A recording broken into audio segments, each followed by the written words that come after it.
What's up, each fight? I'm Diego Ribas here in Salt Lake City with Luke Rockhold, former UFC champion. Welcome back, my man. How are you? Good to be here. Ready to fight. Yeah. So tell me, how was the process? Like, pretty much 3 years without fighting. How was this process getting back in shape and to perform, at such a high level? 3 years was wild.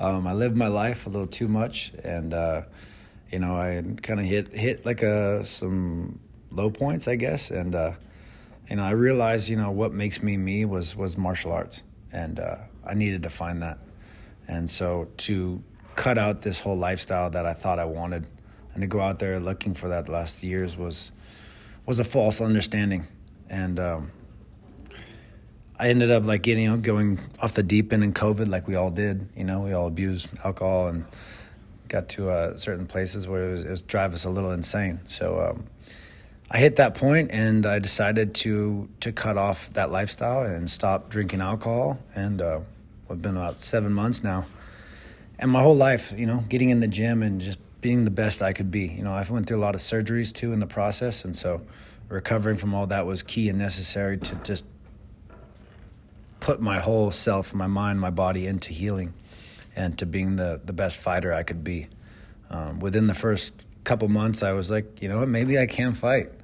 I was like, I just really I partnered with the biohacking team, so I got all my nutrition right and just invested in my body every day, every night, and not doing anything to compromise that. Within that 2 months, I was like, okay, maybe I can do this. Perillo's like, you still got it? And he's like, but do you want it? Do you really want it? And you don't know that until you're in the gym, broken, bruised, and beat down. And you're in bed, and you're like, oh, and you got to get up out of bed, and you got to go fight a killer, a young kid that's trying to take your head off. Do you want that mentality? I found that. I found my dog, like I like to say. We all got to find that dog within us and bring it out, and that makes a testament of one's character. We all need tests in life, and I kind of lost that. We all lost that within COVID and those years off, and so this is it's dangerous. It's dangerous fighting a man it's felt like he's already won. I built my life back, and I'm here, and I got nothing to lose. I've already been champion. I know how to deal with adversity. Paulo Costa doesn't know how to deal with adversity, and I love the mental battle.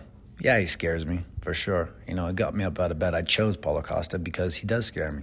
He makes me want to fucking train. He makes me get up out of bed. He makes me think about him. But as we get closer to this fight, I'm not thinking about him at all. I'm thinking about myself. And I'm confident in myself. I don't think he is.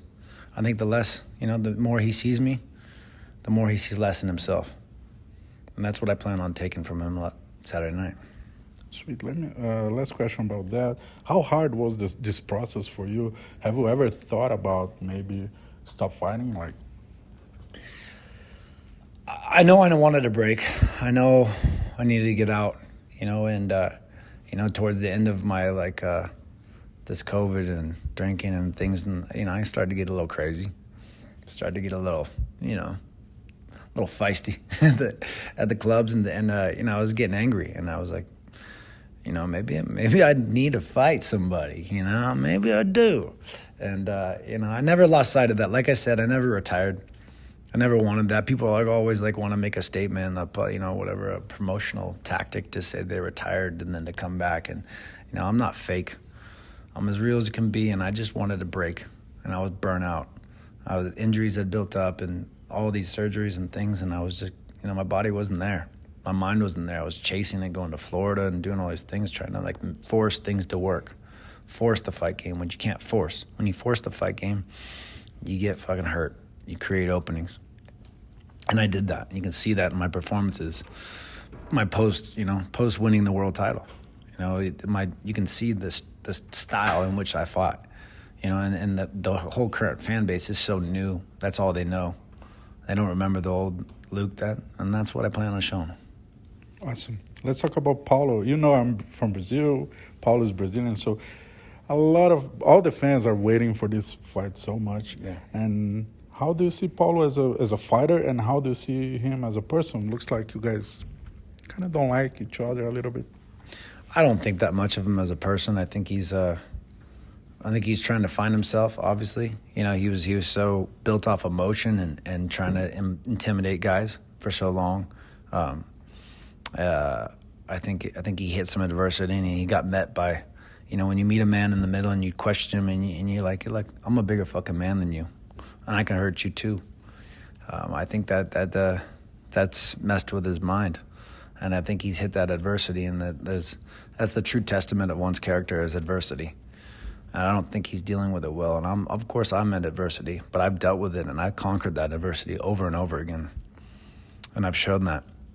And this fight is like, yeah, he scares me, he gets me up, and he makes me want to fucking go every day, you know. But let's see who the bigger man is on Saturday night. You know, I'm not questioning myself. I'm ready to fight. I'm not holding on. I'm not forcing anything. I got nothing to lose. And how was the negotiation for this fight? You guys were supposed to fight last month, and then he postponed. Yeah. How was that? I don't know what the hell this guy's doing out there, but you know, they looked at this division. There was not much there, and Paulo Costa was at the top. And you know, I'm always the guy that shoots for the jugular. I'm not here to mess around. If I'm going to come back to the fight game, I'm going to come for it, for the very top, very quickly. And you know, I saw Paulo Costa, and I was like, that's the man I want. Let's do this thing, you know. And he delayed the fight. I don't think he wanted the fight. I don't know what he wanted, something easier, but he knows you know, I pose a lot of threats and problems, and I'm not sure what he wanted, but he didn't agree to it right away, and the UFC forced it. They made him have it. We said it on International Fight Week was the first time, and then soon enough, a couple weeks later, he's like, oh, okay, no, we need to go to Dallas. So now we're in Dallas on the 30th, and then. Who knows what he was doing? I don't know. I've heard cosmetic, maybe. I don't know what was going on, but they wanted to push it back to August. And so I was like, all right, this is it. Last final draw. You know, I want this fight. I like this fight. It provokes me, gets me up, but they promised me this was going to happen, and he was going to make weight, and they would monitor it, and that we do this thing right. I want to fight right. You know, it's like you do this for the right reasons. Challenge yourself as a man, and I'm happy the man seems like he's actually like trying to make it here and challenge himself. So I like that. I respect that he's actually man enough to try to make weight so far. You know, the last 10 pounds is the real test of a man's character. I was about to ask you about that. When you did ask for this fight, when you did call him out, were you kind of concerned about the weight because of his last fight? Yeah, of course. You know, but the UFC assured me that he wanted this at 85 too, and that they were going to monitor his weight along the process. I'm not, you know, guys that miss weight, they show weakness, and they're doing it to gain an advantage. It's, you know, they're weak, or they're trying to gain an advantage because they're scared. Same thing with Yoel Romero. You know, Yoel missed weight and he tried to gain an advantage over me, and I'm not here for that type of fight anymore. I'm fighting here on a fair playing field, as fair as can be. And so I expect Paulo to make weight, and if there's a problem here this fight week, and I'm supposed to be informed. But you know, I think if there's a certain degree, I always said as we started this camp, like the highest I'll go would be like 190, if he reaches a point, because I'm trying to show that I'm here to fight for, you know, the crown at 185. Not 205, no bullshit. But I want to know that we're both making this thing. But you know, I hope we're making weight. I'm here to make weight. I'm here to fight. I'm here to conquer. Perfect. Two more questions, please. What can we expect? You are 37 years old, if I'm not wrong. If you get the W this Saturday, are you willing to conquer another title shot, another victories? I mean, fighting until you get the title shot. No. Are you looking for a title shot again? No. How many fights do you still want to fight in UFC? Are you planning to go to 205 again? What's next for you? This is it, man. This is the 1-2 punch. I'm very realistic, and I have a lot of life to live and a lot of things to do afterwards. You know, I have businesses and things in play. So this journey is to fight. You know, I picked Paulo Costa because it puts me back in right there at the title. My last fight at middleweight was against Yoel Romero for the world title, which he missed weight, which I was compromised. You know, it wasn't a fair playing field. You know, so I haven't gone anywhere. This puts myself right here where I deserve to be. My track record, my history, two company champion. There's no one else that has my credentials, you know. And then intrigued of fighting a guy like Izzy or whoever's champion at the time. But this is it, man. If I get past Paulo Costa, it's for the title. And if they're not giving me the title, they can fuck off and I can go elsewhere. But it's 1-2 punch. Perfect. Last question. You used to train with Khabib and Islam Makhachev. Yeah. And Islam's going to fight Charles Oliveira. Who do you think is going to win? How do you think this fight's going to happen? Yeah. No offense to Brazil, but I think Islam is a stronger fighter. I was expecting that. Yeah, you know, I know, but realistically, yes. I love Charles Oliveira. I love his eyes, his demon look, and this thing. He's invincibility he carries, it's just crazy. It's going to be a very tough test, but you know, Islam is not questioning himself, and I believe in the strength and the positioning. It's different. These guys that are born wrestling, and this control. You know, jiu-jitsu is beautiful, but it's the kind art. And it's soft and it flows and they're not solidified position like these wrestlers. And you see this over and over again. And the sambo and the history of these kids at such a young age of what they've done and working with them. You know, I used to use Islam as one of my sparring partners when I fought Machida back in the day, you know.